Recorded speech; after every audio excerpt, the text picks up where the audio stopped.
Have you ever been in Malaysia, maybe grabbing some street food and thought, wow, things are pretty cheap here? And then a super expensive car zooms past and you're just like, wait, how does that work? Well, today we're going to decode that exact puzzle. We're diving deep into what Malaysians actually earn. And hey, it's not just you wondering. This question pops up all the time, just like this one from a tourist on Reddit. They see the cheap, amazing food, then the fancy foreign cars, and the math just doesn't, well, it doesn't math. It's this exact confusion that gets to the heart of a question a lot of us have. What's the real story with salaries here? So, here's our game plan. We'll tackle that outsider's question, bust a huge myth about average salaries, look at the massive differences across the country, check out the real cost of living, see how we stack up against our neighbors, and finally, try to figure out what a good salary even means. All right, let's get into it. Why is there this big disconnect? On one side, things can look really affordable, especially for tourists. But on the other side, a lot of Malaysians feel like they're being stretched thin. It all really boils down to how we answer one simple question. And that question is, what is an average salary in Malaysia? And let me tell you, the answer is anything but simple. In fact, that single word, average, is probably the most misleading word in this whole conversation. Figuring out why is the key to unlocking the whole thing. Right, so let's break this down. To really get it, we've got to look at two totally different ways to calculate an average. They might sound kind of the same, but trust me, they paint two completely different pictures of what's in people's bank accounts. Okay, first up is the mean salary. This is the one you probably learned in school. You just add up everyone's pay and divide by the number of people. And when you do that, the number looks pretty decent, right? Somewhere between RM 5,200 and 6,610 ringgit. But here's the thing. This number has a huge, huge problem. Imagine this. You've got a room with 4 people who each earn 3,000 ringgit. Pretty standard. But then their CEO walks in, and that CEO makes 100,000 ringgit a month. Suddenly, the mean or average salary in that room jumps to over 22,000 ringgit. Now, is anyone but the CEO actually making that?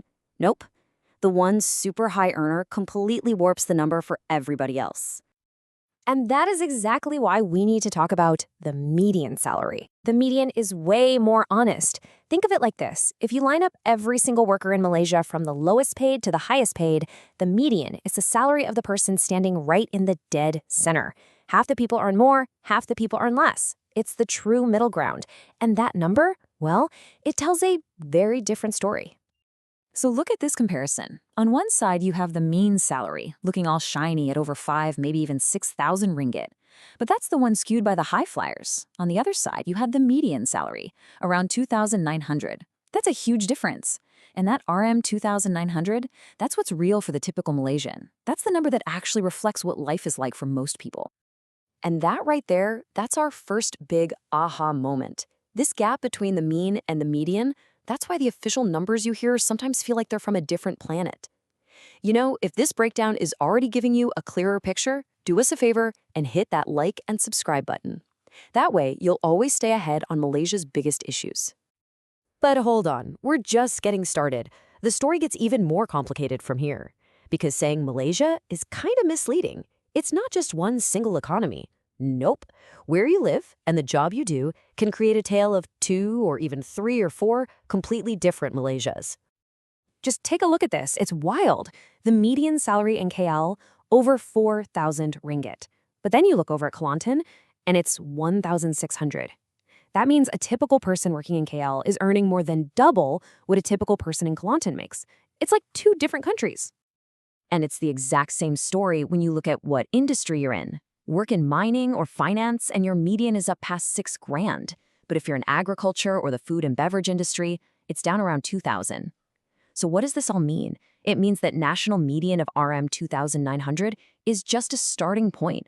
Your actual personal reality could be thousands of ringgit away from that number, in either direction. Okay, so we've got our realistic number, right? That median of around RM 2,900. Now for the really interesting part. Let's see where that money actually goes. Let's build a budget for a single person living in a city and see how far that salary stretches. First up, the big one, rent. For a pretty standard apartment in the city, you're probably looking at somewhere between RM 1,200 and RM 1,800. Boom. Right off the bat, more than half of that median salary is just gone. Just for a roof over your head. All right, next, you gotta get around. And let's be real, unless you're living right in the heart of the city, public transport can be a challenge. So for most people, a car isn't a luxury, it's a necessity. Even for a basic entry-level car on a long loan, you're looking at close to another 500 ringgit a month. And, well, you've got to eat, right?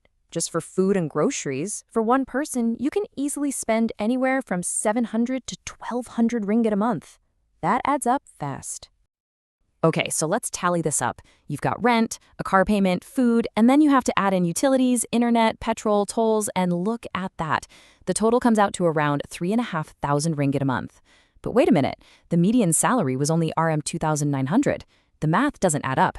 And this right here is why things like dual income households or living with your parents for longer are the only way to make it work for so many people. So that's the picture inside Malaysia. But how do we look when we zoom out and compare ourselves to our neighbors in Southeast Asia? Let's take a quick look. This chart really puts it into perspective. You can see Malaysia's kind of in that upper middle tier. We're doing better than Thailand, for example, but then you look over at Singapore, and yeah, they're in a completely different league, with an average salary that's more than 3 times higher than ours. So we're holding our own, but there's a huge gap to the top. Okay, so we've crunched the numbers, we've busted the myths, and we've looked at the hard reality of the cost of living, which brings us all the way back to the biggest question of all. What is a good salary? The truth is, there's no magic number. It's not about a figure on a payslip. It's about what you need to live the life you want. A good salary for one person might not be enough for another. Thanks for sticking with us through this. If you want to keep getting clarity on big topics like this, join the thousands of other Malaysians in our community. Just tap that like button, hit subscribe, and let's keep making sense of all this together. The numbers can tell us one story, but your real life tells another. The big takeaway here isn't a number. It's understanding that you now have the tools to look past the headlines. You know the difference between mean and median, and you know how much location and industry matter. So I want to turn this question over to you. After seeing all this data, what do you think a good salary in Malaysia is today? Drop your thoughts in the comments below. Let's talk about it.